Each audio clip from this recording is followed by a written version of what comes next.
You're listening to a Mamma Mia podcast. Mamma Mia acknowledges the traditional owners of land and waters that this podcast is recorded on. It's October 2015 in the New South Wales town of Wagga. A highway patrol officer has just finished filling up at a service station when he spies a speeding vehicle. Automatic number plate recognition shows the silver Nissan is stolen. And when the officer flashes on his car's blue and red lights, the Nissan doesn't stop. A chase is on. Police radios sound with the distinct 3-beep officer in distress signal as things quickly turn violent. On a dirt road, the Nissan slows down and fires multiple shots towards the lone responding officer. He reverses backwards at high speed. But reinforcement isn't far behind. As more police cars arrive at the scene, the assailants, Gino and Mark Stoccos, continue their spray of bullets. They get away. The father and son spend the next 12 days on the run, but they've already been on the run for the better part of a decade. In one of the largest police searches Victoria has ever seen, unlimited resources are allocated to catch this duo after they cross the border. The media's been calling them modern-day bushrangers. But for the families whose lives they've destroyed, there's no glorifying what the Stoccos have done. They're thieves. Entitled criminals who have spent years terrorising trusting farmers and families across dozens of properties. Gino and Mark Stoccos' blatant disregard for authority has been well proven by a track record of offences stretching far and wide across Australia. They've gotten particularly good at taking what was never theirs, wreaking havoc on a place and then vanishing from it. This time, though, they've levelled up. The Stoccos have just taken a life. Hundreds of police of every rank and from every branch have been deployed over a stretch of 46,000 square kilometres and 3 states. Uniformed cops, the crime command, special ops and more elite squads, all united with one purpose: to find the pernicious Gino and Mark Stoccos and stop them. But even if they do, will police have enough evidence to end the Stoccos' 8-year crime spree for good?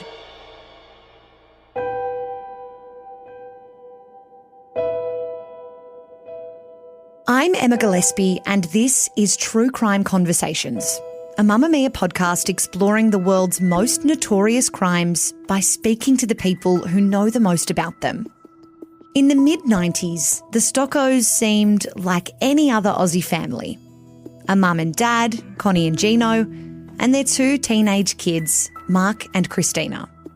But in 1997, the breakdown of this seemingly happy family marked the beginning of a dark new chapter for Gino, of crime and violence. It was a path he wouldn't walk alone though, as little by little, Gino's son Mark would join him in his offending.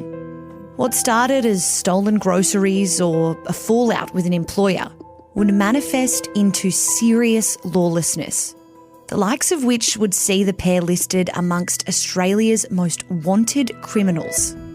When they were finally captured, Gino and Mark Stoccos were charged with 34 crimes between them, including the murder of 68-year-old Rosario Chimone. Investigative journalist Nino Bucci began reporting on the Stoccos in October 2015. That was around the same time that most of us began hearing about these so-called modern-day bushrangers. During the 2-week period, they sought to evade an intense police manhunt.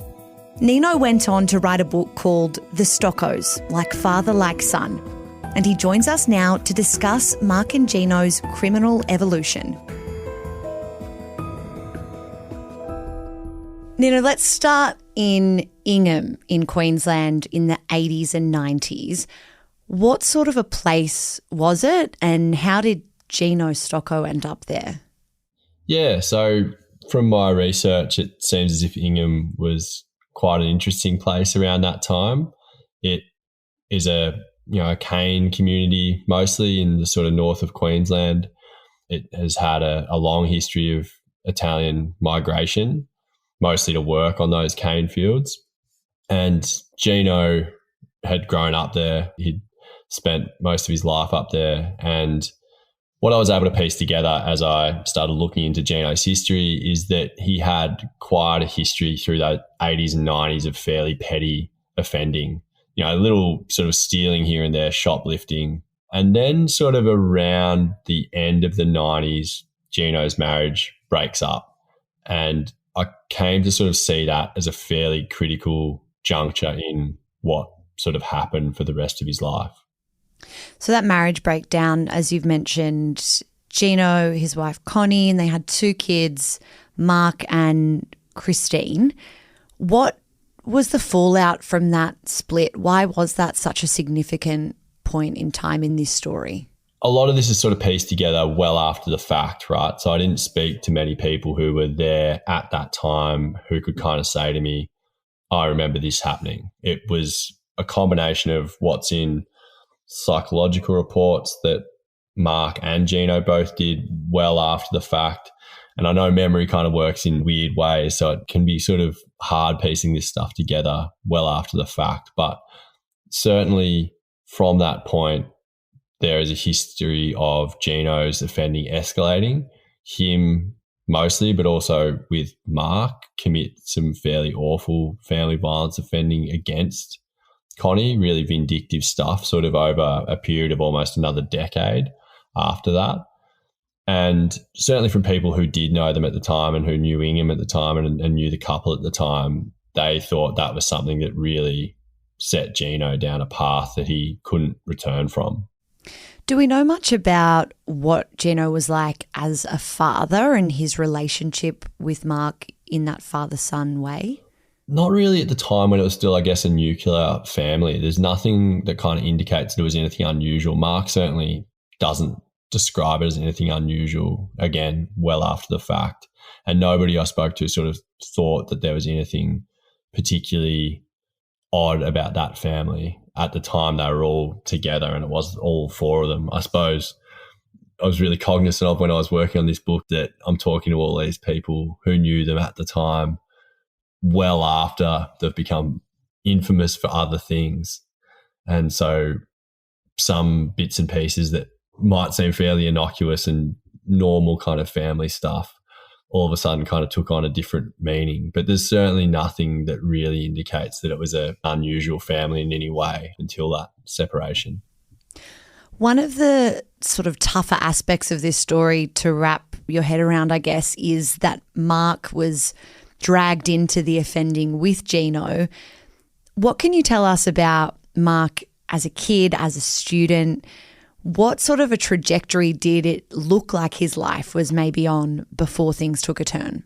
Yeah, it looked fairly normal, really. From all reports, everything that we've sort of learnt from speaking to people, he did fairly well at school, had got into university, had a girlfriend at university, was a fairly kind of normal late teens, early 20s kid until that marriage separation seemingly kind of spun his trajectory in a completely different way.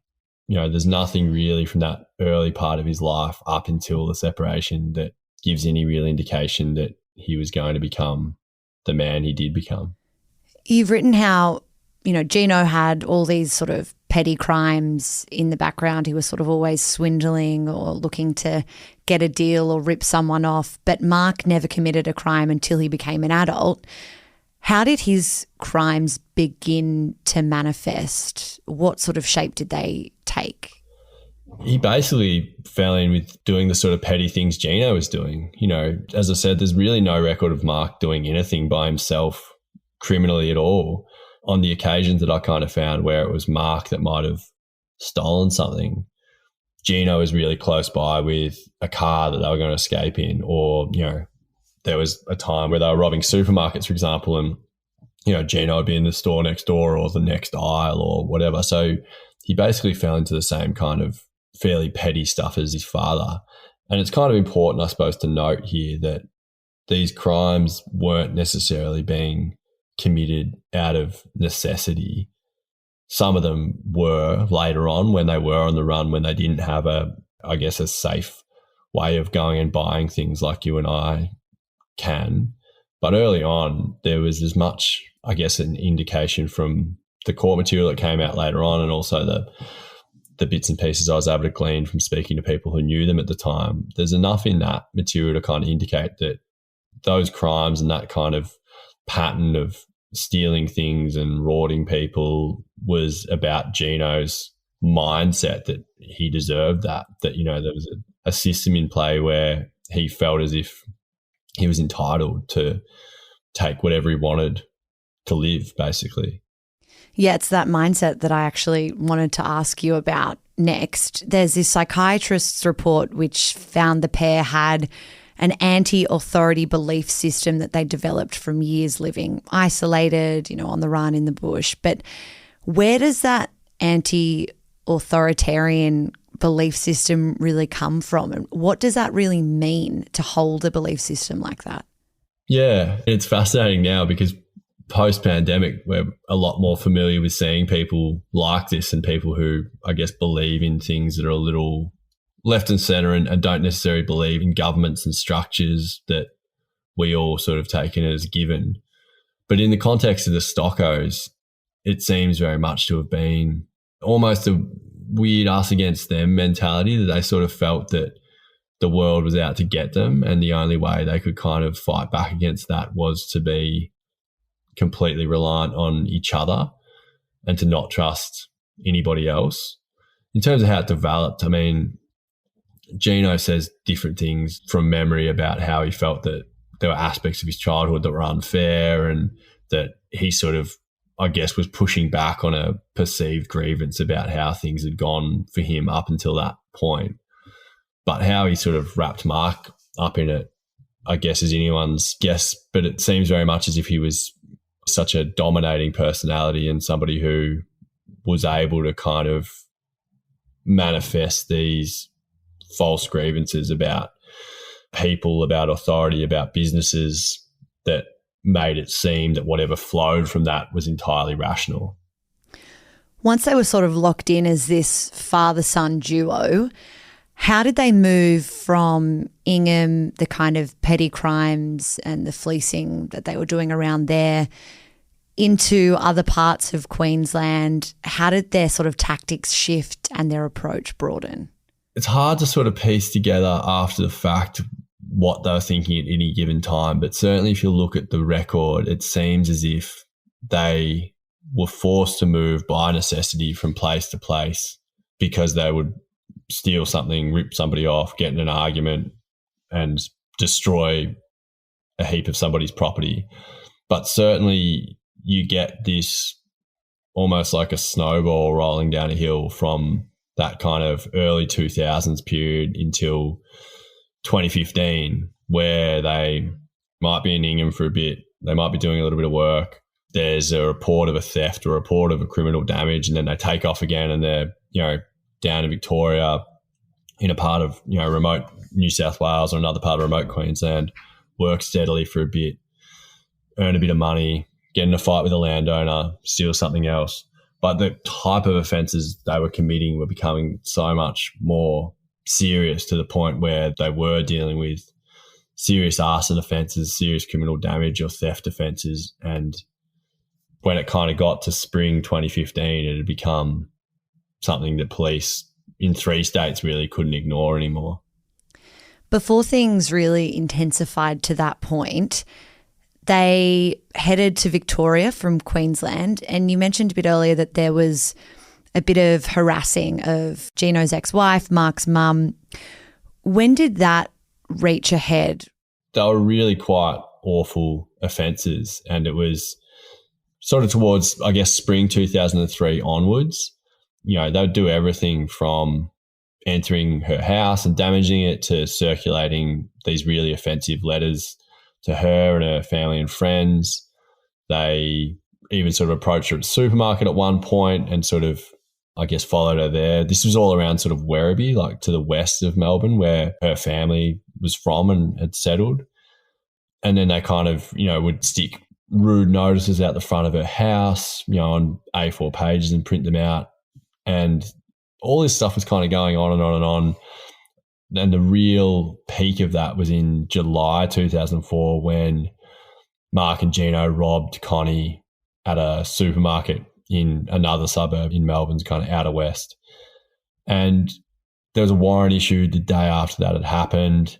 And it appears, there's not a heap of records about what happened here, because the next that's sort of seen of them is almost a month later, and that's back up north in and around Townsville.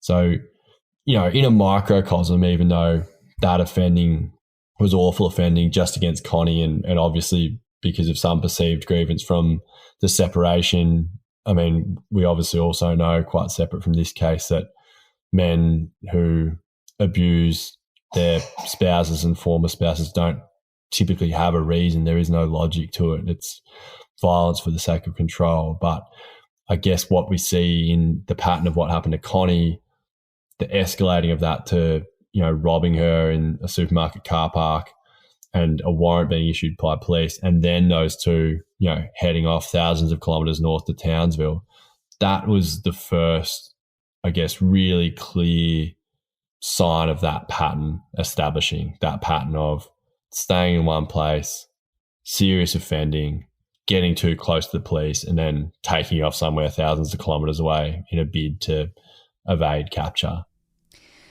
The bid to evade capture would become the theme of the next sort of better part of 10 years. But at that time, they didn't end up being on the run for too long. I think it was only about a month before police did apprehend Gino. He went to jail. Did that have any kind of ripple effect on the relationship he had with Mark, the sort of life they were establishing? Was that an opportunity for Mark to kind of maybe break free? I've certainly written about it that way, that it was a way for Mark to break free. If you look at the time frame, if you look at the amount that Gino was in jail, it was long enough that Mark could have created some distance between them and sort of gone off on his own path. He was well into his 20s then. There was plenty of time for him to, I guess, move on. He'd been involved in some of that offending on Connie, as we've said, but he was handed much more lenient sentences than his father. So that really does seem like the time, if there was ever going to be a time, that Mark could break free. But for whatever reason, he didn't. And I don't really know why that is. I don't know whether Gino had made it clear to him that he would be relying on him when he was in prison. I don't know whether Mark didn't know what to do and felt that he maybe isolated himself from his sister and his mother. It's all kind of speculative, and there's quite a few little patches of time in this where I've pieced together an entire timeline based on, court records, first-person accounts of people, and in some cases even what they tell police or medical professionals after they were arrested. But there's still these kind of gaps of a few months here and there in the time frame where I'd just be fascinated to know what actually went on. But I really can't know. I kind of have to look at what happened before and look at what happened after and, I guess, make a bit of a supposition. What's the significance of this yacht that was in their life? So there's Gino does a bit of a stint in jail. Connie's been harassed and scared for her life, but they're kind of up to their old tricks again. What's the yacht chapter of this era? Yeah, so a bit before they committed those really awful offences on Connie, they bought a yacht called the Kirawak, sort of up in New South Wales. Around that time that Gino was released for those offences on Connie, him and Mark took off. And, I was able to find people who'd seen them in Tasmania. There was some speculation they'd been over in South Australia, but they were certainly down in Port Fairy, which is my hometown. And that was one of the things that most got me interested about these tours, that actually found their way down there. But the yacht is almost kind of fantastical in a way. The way that people would speak about it years later, about these two not really having much of a clue and yet being able to take on fairly arduous journeys. And then obviously when it did end up getting intercepted and they were arrested on it in really late 2006, there was all sorts of stuff on there. The IDs of people that had been in the army and people that were high up in various churches, stacks of cash. It was completely sort of filthy, but it was just quite remarkable, obviously, for two people that had grown up on landlocked Ingham in North Queensland and had sort of been, working as farmhands and things like that, to all of a sudden sort of get on a boat and try their hand at sailing. It was really, really quite bizarre. This was sort of one of the first times when there was this big kind of paper trail that tied them to a place and to crimes. Do you think that burnt them, that they were then a lot more careful, or that they changed their tactics from that point? Yeah, it's a really interesting point. It certainly seems that after that, they became a lot more careful, a lot less trusting.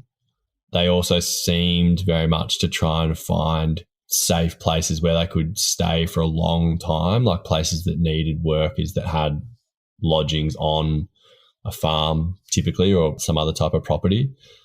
I mean, it's hard to kind of say whether there was something conscious that they changed as opposed to it kind of being necessity. Obviously, they both, again, found themselves in trouble with the police. Gino was again sent to prison. I think Mark may have only got a small term or perhaps no time at all.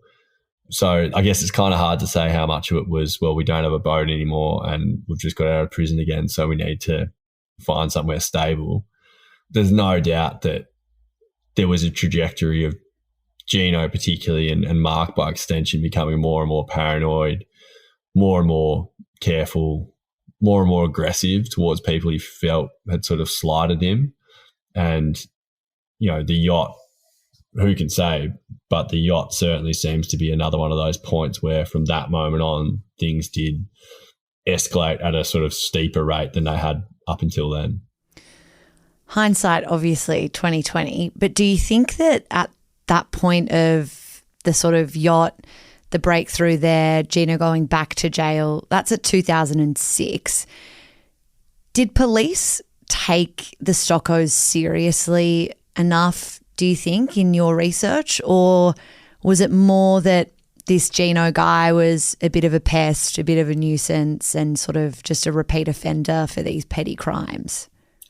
I think my main reflection on it is that they didn't almost take the family violence offending as seriously as they should have. Obviously now it's kind of almost 20 years after he committed the worst of those offences, but I'd like to think now that if that happened, that A, that type of behaviour would be more harshly punished in terms of sentencing, but B, there'd be a greater understanding of the fact that people who commit these type of offences typically commit other offences as well. There is obviously family violence offenders who just commit family violence offences and prolific at that, and will do that against multiple partners, and they rightly, should be monitored from that perspective. But there's also people like Gino, where it was very clear that he had been able to co-opt his son into this offending, that he was doing the whole gamut of thing from, prank calls and sort of doxing newsletters to actually breaking into people's house and committing acts of violence against them. So I'd like to think that that probably would have been a huge warning sign as well. But I don't necessarily think the yacht and the stuff leading up to the yacht in and of itself should have been the warning sign. Probably what should have been the warning sign, other than the family violence stuff that I've mentioned, is the fact that these were people that were committing offences over 3 whole states, and that because of the way that policing works in this country, it can be very hard for even, states that are bordering each other to necessarily sort of marry up what is known about a certain person at a certain time and vice versa. So I think at the point of the yacht, Gino had convictions in Queensland. He'd had convictions in Victoria for the family violence offending. He'd been known to be in New South Wales at different times. Around the time they got the yacht, they realised he'd also been travelling in other places, Tassie and possibly sort of South Australia. So I think that was probably the real warning. The real thing, they should have been speaking to each other at that time, saying, hey, this guy's obviously runs pretty hard and he does it over a kind of stretch of the eastern seaboard spanning thousands of kilometres. Let's make sure we keep a close eye on him when he gets out. I think that's the main thing that they should have been concerned about, as opposed to just the type of offences, I guess, in and of themselves. It's interesting, the family violence stuff, is not really the part of this story that people know about. And obviously the headlines of this idea of a father and son bushranger fugitive duo, that is the kind of, I guess, sexier angle or the story that people care to know about. But it's true that when you look at Gino's crimes, it's all there in those early days with Connie, the way that he was offending then, and even Mark's intimidation, that wasn't more of a red flag, or that there weren't bigger consequences for that behaviour. Yeah, and I mean, when I think about it now, it's entirely possible that some of the controlling behaviour that I was told Gino exhibited towards Connie is exactly the type of behaviour he was able to use against Mark, to keep Mark so close and to keep Mark, I guess, believing in his cause and believing in him and sticking around despite the fact that he was obviously a fairly unstable person who, would kind of fly off the handle at anything. And there's no good reason why Mark should hang around with him. But we know that he treated Connie terribly, and, people who knew them at the time said, look, he was a controlling guy, what you do with their money and all the rest of it. And maybe some of those behaviours were what helped Gino also keep Mark so close.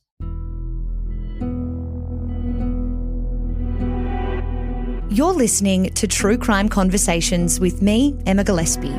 I'm speaking with investigative journalist Nino Bucci about Gino and Mark Stoccos.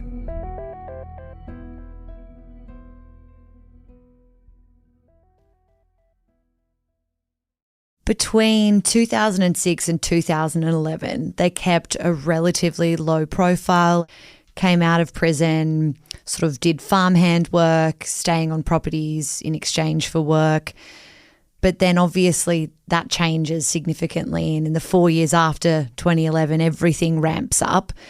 What was the turning point? What do you think changed during that time? Yeah, it's really hard to say. It seems to me very much that Gino got more and more stuck in his ways about there being almost a conspiracy against him and Mark, and he seemingly became more willing to share some of these views and to talk to people at length about the fact that that's how he felt about things. He'd go on fairly wild, tangents to some of the people that were hiring him, or employing him on their properties.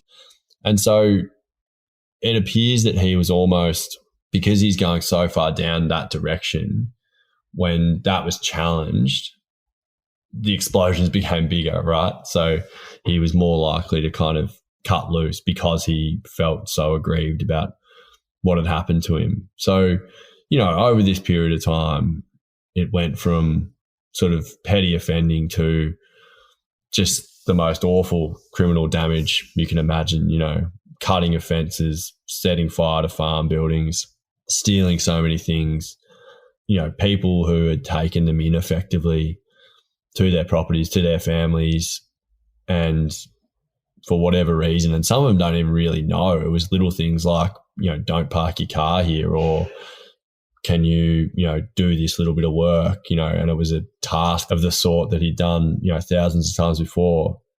A lot of it was so minor, and the next these people would know, Mark and Gino were gone and they were fighting fires on their property, or they were, looking for stolen utes, or they were, trying to get cattle back that had been let to sort of roam free because Mark and Gino had cut the fences. So catastrophic amounts of damage that they could get away with typically because they'd effectively been trusted as caretakers of some of these places, so the owners would be away sometimes for days at a time on farm business or holiday.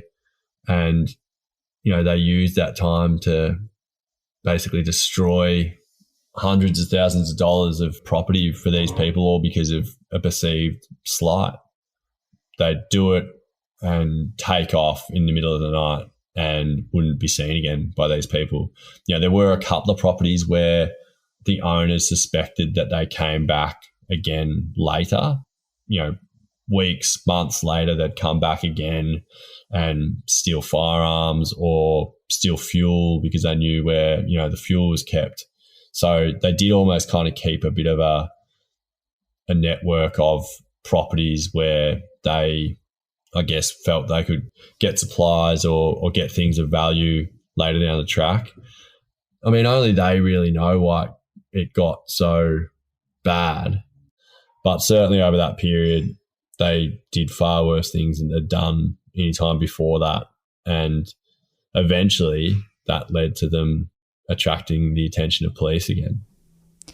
What about the impact of just the intimidation of that behaviour on those property owners, those people that had sort of employed them or given them food and shelter, to have things like all their guns stolen and then these guys just take off?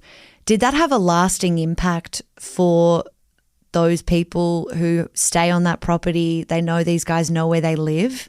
Yeah.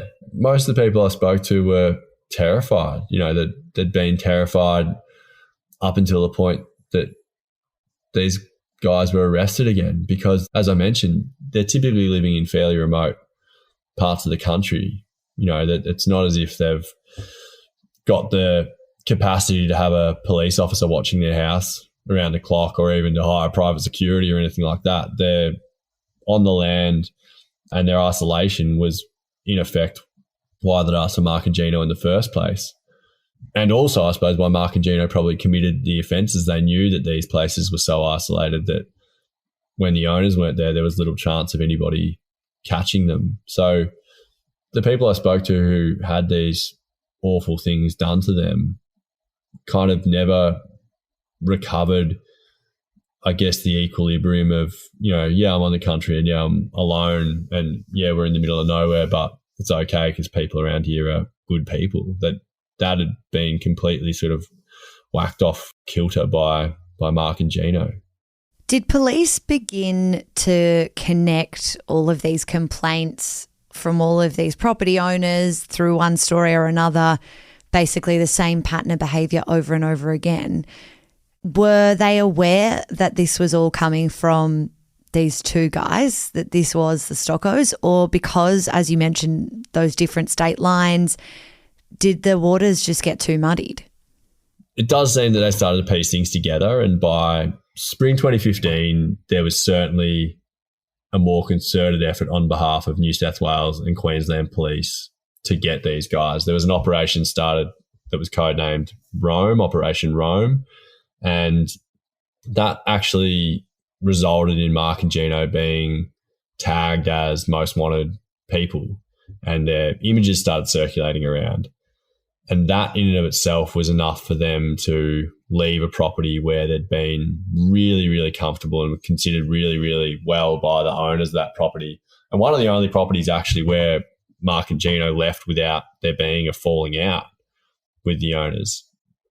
They left purely because their images had been circulated on that Most Wanted show. Australia's biggest manhunt, spanning 3 states for the notorious father and son fugitives. They couldn't go anywhere. There was kind of conflicting accounts about this, and I found that really interesting when I did the book, about whether they had been told by one of the owners on the property, hey, we've just seen you on the Most Wanted, you guys better leave, or whether they themselves had watched it and left. But regardless, within 24 hours of their images circulating as part of that operation, they packed up from this property in sort of on the southwestern sort of fringe of Sydney and took off west into the sort of central west of New South Wales, or the far west of New South Wales. And that was sort of the start of the final chapter. So they take off, head west, as you mentioned, and we end up in Wagga in 2015. An infamous moment broadcast everywhere, this high-speed chase. What can you tell me about that time and what unfolded? It was just so incredible in so many ways that you had police shot at in the outback, that footage sort of circulated so quickly and was so powerful. And it was I guess a sort of pastiche in a way of the bushranger. That's kind of how it became reported pretty soon after that, of, these two guys on the run in the middle of nowhere sort of shooting at police to evade arrest. Of course they weren't like bushrangers at all, but that was pretty quickly what they became referred to as and thought of as. And I guess they always sort of had it in them. They always had it in them that they would try and fight from being caught and apprehended, but there was certainly nothing, up until that point that would indicate they would shoot at police. They could have quite easily killed those officers. They denied that they were trying to, but it was an incredibly frightening escalation again in their behaviour. And from that point on, I guess they were no longer sort of these crooks that lived in the minds of farmers that terrorised, or that, were people that Connie and the family sort of feared because of the offences that committed against them. They became kind of national figures, not necessarily of sort of infamy, but almost of kind of comedic value. They became the subject of memes. They became, as I said, sort of viewed as like modern bushrangers, when up until that point they'd spent, the best part of, well, more than a decade utterly terrorising decent people. Do you think they ever had a plan from that point in Wagga, at the point of being in a police shootout? What was the goal? Or do you think they were just running for their lives and pushing it as far as they could take it? Yeah, no, I think that's exactly right. I think we should probably go back a step. So between that point in August 2015, where they featured as some of the country's most wanted people, to, a little less than 2 months later in early October 2015, they go out and work growing marijuana in a remote property sort of near Dunedoo in Western New South Wales. And they go there because one of the other people who had been working at the property that they'd been working at in the sort of southwestern fringe of Sydney tells them he's got some work for them to do out there. So they go out and they, start setting up this irrigation on this marijuana plantation in the middle of the bush. They again get in an argument with the guy who's running that show, and they shoot and kill him. And that's in early October, and they're sort of making their way from there when they shoot at police about 9 days after they actually commit that murder. But that's when they first shoot at police near Mangopla, near Wagga Wagga. So it's really hard to know what their thought process was at this time, but you can imagine the walls were really closing in. Yeah, let's talk a little bit about that murder. It's been treated as a homicide. As the bloodied men were brought into custody, officers searched the farm where they'd been hiding out, and they discovered a body. This person is deceased. He has not been formally identified. However, he is consistent with who we believe is a 68-year-old man who has been missing since the 8th of October this year. Obviously, the Stoccos have, rained down terror on so many good people. They have been violent and destructive, but they've not yet killed a person. But then we get to 2015, they go to this marijuana farm and they kill Rosario Chimone, who has mob connections. What can you tell me about him and his character and how he came to be caught up with Gino? So basically, Rosario was working with the Stoccos on this same sort of property in the southwestern fringe of Sydney, and he came to know them through that. And when they needed to leave that property really quickly because they'd started becoming sort of part of this police operation where they were wanted, he recommended to them, or they somehow caught wind of the fact that he had an opportunity at a marijuana growing property in the far west of the state in a place called Dunedoo. Now, Rosario had done that work before. He seemingly has connections to the Ndrangheta and the long history they've got of marijuana cultivation in this country. Some of the other people involved in that property as well were similarly connected to that. And, the way it generally works is that, there's remote properties like this one at Dunedoo that can be very easily turned into somewhere that vast amounts of cannabis can be grown fairly quickly and, produced for sale and then transported back to markets like Sydney. And, Rosario had done that type of work before. He seemingly was one of the main people in charge of this particular site at Dunedoo. It wasn't his operation, but he was, I guess, almost sort of the manager of it, if you wanted to kind of think about it in that sense. And, in what had become quite a familiar pattern, it seems like they'd had some sort of fight, Gino and Rosario, about how to manage this. I think Gino says in his interview later that it was about irrigation or something similar, or maybe about driving a tractor, or maybe both.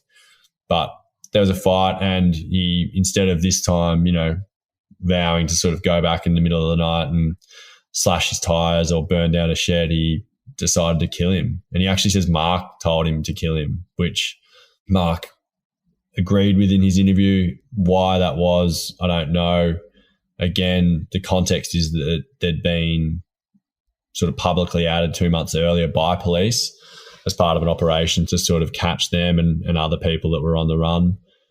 So maybe that did funny things to them. Maybe they felt so desperate that they had no other way but to kill him. But it certainly was a huge escalation on anything they'd done before that.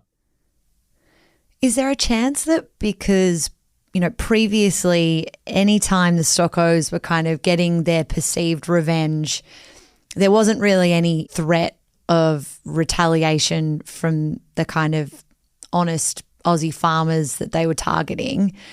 Do you think there was a fear maybe that because they were messing with someone who maybe did have a bit of muscle power, had these mafia ties, that maybe they'd sort of messed with the wrong person and killed him out of that fear? Obviously wild speculation, but just trying to understand this one as a point of difference. Yeah, no, I think that's completely possible. I mean, if you look back over the other instances in which they'd used violence, there are parallels between that and what's happened with Rosario's death.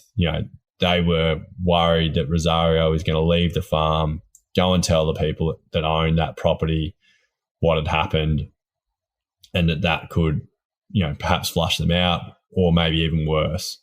So while they'd never done anything like murder before, there's certainly enough about their prior offending to show that if they felt desperate and if they felt they didn't have a choice, then they'd take the only choice they felt they had.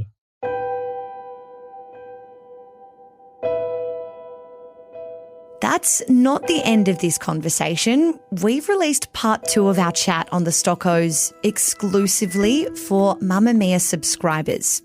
Hear Nino's final thoughts about Gino and Mark's conviction and the lasting impacts of their crimes by following the link in our show notes. Thanks to Nino for assisting us to tell this story. If you'd like to read his book, The Stoccos Like Father Like Son, you will find it linked in our episode description. True Crime Conversations is a Mamma Mia podcast hosted and produced by me, Emma Gillespie, with audio design by Madeline Joannou. Our executive producer is Gia Moylan. Thank you so much for listening. I'll be back next week with another True Crime Conversation.